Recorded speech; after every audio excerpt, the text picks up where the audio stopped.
ఓం శాంతి. మునుపటి ఎపిసోడ్లో నిరాకార సర్వోన్నత దేవుడు తన కర్తవ్యాన్ని ఎలా నిర్వహిస్తాడో మీరు నేర్చుకున్నారు. మరి ఈరోజు మనం ఒక చాలా లోతైన ప్రశ్న గురించి మాట్లాడుకుందాం.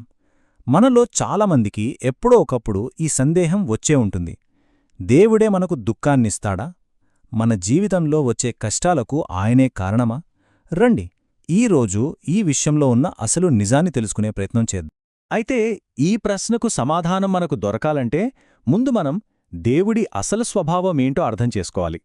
సాధారణంగా ఆయనను దుఃఖాన్నిచ్చేవాడిగా అనుకుంటారు. కాని అసలు నిజమేంటంటే ఆయన దుఃఖాన్ని తొలగించేవాడు.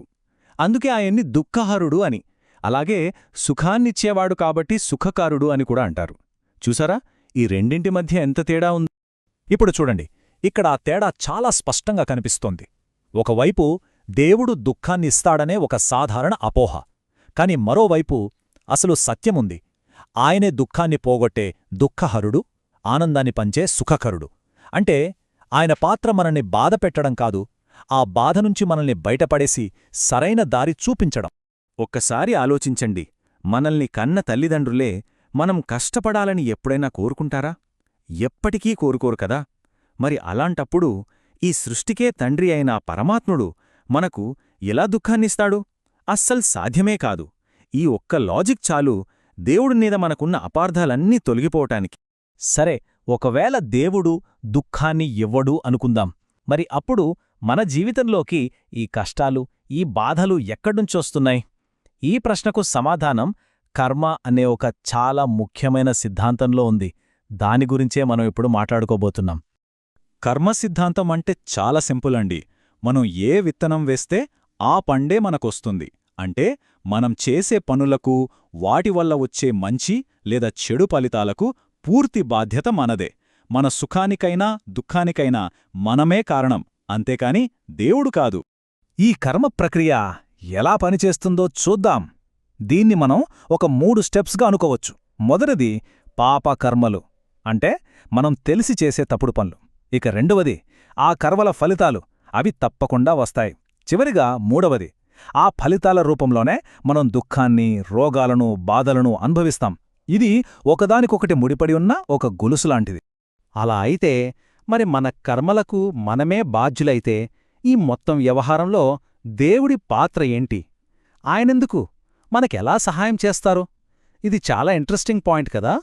ఇక్కడ మనం అర్థం చేసుకోవాల్సిందేంటంటే దేవుడు మన కర్మఫలాలను మార్చేయడు, అలా జరగదు.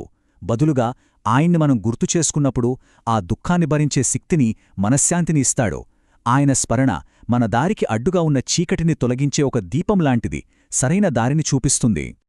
మరి దేవుడు మనకు కాంక్రీట్గా ఎలా హెల్ప్ చేస్తాడు చూద్దాం. ఆయన మన దుఃఖాన్ని మాయం చేయడు, కాని దాన్ని తట్టుకునే శక్తిని మాత్రం ఇస్తాడు. మనకు ధైర్యం నూరిపోస్తాడు.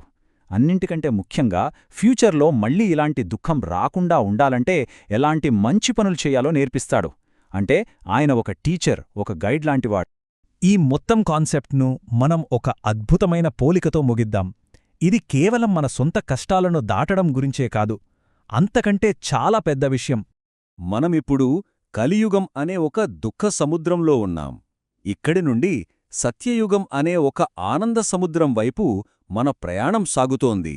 అంటే అజ్ఞానం, బాధలు నిండిన ఈ ప్రపంచం నుండి జ్ఞానం, సంతోషం నిండిన ఒక కొత్త ప్రపంచంలోకి వెళ్తున్నామనువాట.